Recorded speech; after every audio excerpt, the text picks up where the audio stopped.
नमस्कार दोस्तों, आज हम आपको एक अद्भुत और ज्ञानवर्धक कथा सुनाने जा रहे हैं जिसमें गौतम बुद्ध और एक विद्वान ब्राह्मण के बीच हुए गहरे तर्क वितर्क की चर्चा होगी। यह कहानी केवल ईश्वर के अस्तित्व के प्रश्न तक सीमित नहीं है, बल्कि यह हमारे सोचने और समझने की क्षमता को भी प्रभावित करती है।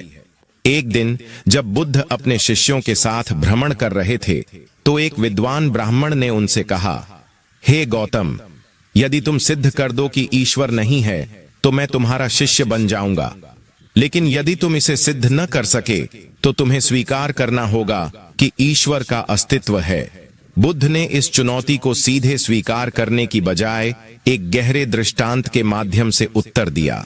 उन्होंने बताया कि सत्य को केवल मान्यताओं या शास्त्रों के आधार पर नहीं समझा जा सकता, बल्कि उसे स्वयं अनुभव करना आवश्यक है। गौतम बुद्ध अपने शिष्यों के साथ एक नदी के किनारे विश्राम कर रहे थे।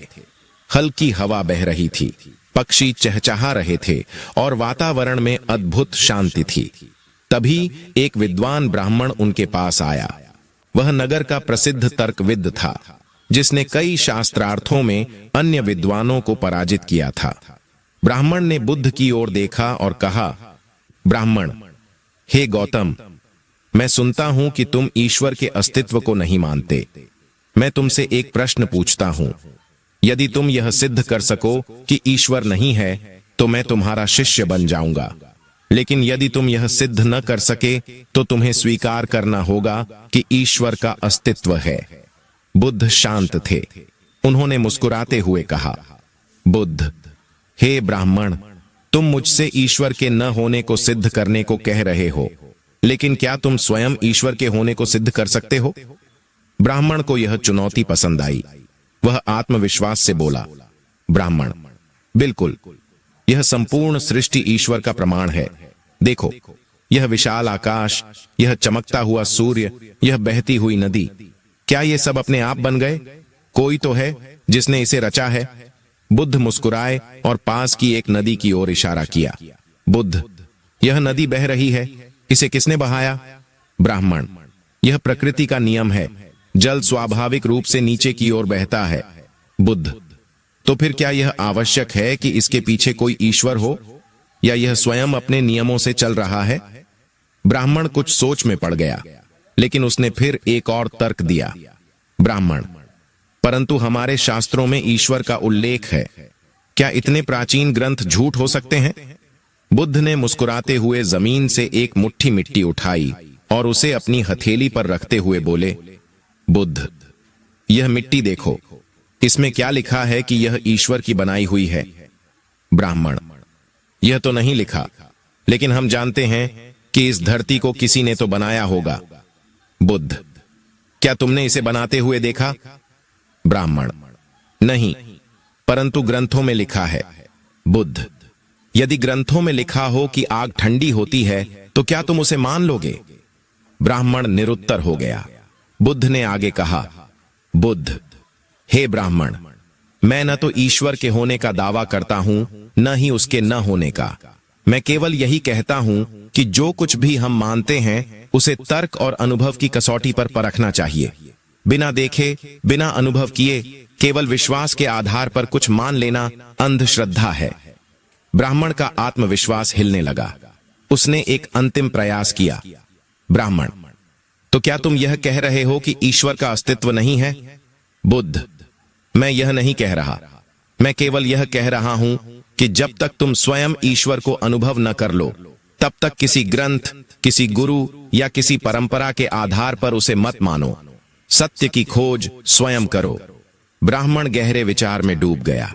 उसने पहली बार अपने विश्वासों को तर्क की दृष्टि से देखने की कोशिश की। वह बुद्ध के चरणों में झुका और बोला, ब्राह्मण, हे गौतम, आज तुमने मेरी आंखें खोल दी। मैं अब किसी परंपरा के अंधे अनुयायी की तरह नहीं, बल्कि एक जिज्ञासु की तरह सत्य की खोज करूंगा। बुद्ध मुस्कुराए और बोले, बुद्ध, यही बुद्धिमत्ता का पहला चरण है। संदेह करो, जांचो और स्वयं सत्य को अनुभव करो। ब्राह्मण के मन में अब तक जो विश्वास दृढ़ थे, वे बुद्ध के तर्कों के सामने हिलने लगे थे, लेकिन उसके अहंकार ने अभी पूरी तरह से हार नहीं मानी थी। वह थोड़ी देर चुप रहा, फिर उसने बुद्ध से कहा, ब्राह्मण, हे गौतम, यदि तुम्हारी बात मान ली जाए तो क्या यह नहीं होगा कि लोग किसी भी चीज पर विश्वास ही न करें? यदि प्रत्येक व्यक्ति केवल अपने अनुभवों पर ही निर्भर करेगा तो क्या वह भ्रमित नहीं हो जाएगा? बुद्ध मुस्कुराए और पास में रखी एक छोटी सी मशाल उठाकर बोले, बुद्ध, यह दीपक देखो, जब तक यह जल रहा है तब तक यह प्रकाश देता है, लेकिन क्या यह हमेशा जलता रहेगा? ब्राह्मण, नहीं, एक न एक दिन इसका तेल समाप्त हो जाएगा और यह बुझ जाएगा। बुद्ध, तो फिर क्या यह कह सकते हो कि यह दीपक सदा जलने वाला है? ब्राह्मण, नहीं, ऐसा कहना मूर्खता होगी। बुद्ध, तो फिर जब तक तुम स्वयं सत्य की खोज नहीं कर लेते तब तक किसी भी विचार या परंपरा को अंतिम सत्य मान लेना भी मूर्खता नहीं होगी क्या? ब्राह्मण गहरे विचार में डूब गया। यह तर्क सीधा था, लेकिन उसने पहले कभी इस दृष्टि से नहीं सोचा था। बुद्ध ने आगे कहा, बुद्ध, यह संसार एक बहती हुई नदी की तरह है। इसमें कुछ भी स्थायी नहीं है। जो आज सत्य प्रतीत होता है वह कल बदल सकता है। इसलिए केवल विश्वास के आधार पर किसी चीज को अंतिम सत्य मान लेना हमें सत्य की खोज से रोक सकता है। ब्राह्मण ने सिर झुका लिया। वह समझ गया था कि बुद्ध उसे केवल ईश्वर के अस्तित्व पर नहीं, बल्कि संपूर्ण जीवन को देखने की दृष्टि पर विचार करने के लिए प्रेरित कर रहे थे। लेकिन उसने अभी हार नहीं मानी थी। वह अंतिम प्रयास करना चाहता था। उसने बुद्ध से पूछा, ब्राह्मण, तो क्या तुम यह कह रहे हो कि हमें किसी भी चीज पर विश्वास नहीं करना चाहिए? बुद्ध ने मुस्कुराकर पास की एक कुम्हार की दुकान की ओर इशारा किया, जहां एक कुम्हार मिट्टी के घड़े बना रहा था। बुद्ध, देखो, वह कुम्हार मिट्टी से घड़ा बना रहा है। क्या वह यह विश्वास किए बिना घड़ा बना सकता है कि उसकी कला उसे एक सुंदर रूप देगी? ब्राह्मण, नहीं, यदि उसे अपनी कला पर विश्वास न हो तो वह घड़ा बना ही नहीं सकता। बुद्ध, बिल्कुल सही, लेकिन क्या वह आंखें बंद करके मिट्टी को ऐसे ही छोड़ सकता है और आशा कर सकता है कि घड़ा अपने आप बन जाएगा? ब्राह्मण, नहीं, उसे मिट्टी को आकार देना पड़ेगा, मेहनत करनी पड़ेगी। बुद्ध, तो बस यही जीवन का सिद्धांत है। विश्वास करो, लेकिन आंखें खोलकर अपनी बुद्धि और तर्क से परखो। केवल विश्वास के सहारे मत चलो, बल्कि सत्य को स्वयं अनुभव करो, तभी तुम असली ज्ञान तक पहुंच सकते हो। अब ब्राह्मण पूरी तरह से निरुत्तर हो चुका था। उसने महसूस किया कि वह केवल बहस जीतने के लिए तर्क दे रहा था, लेकिन बुद्ध उसे सत्य की ओर ले जा रहे थे।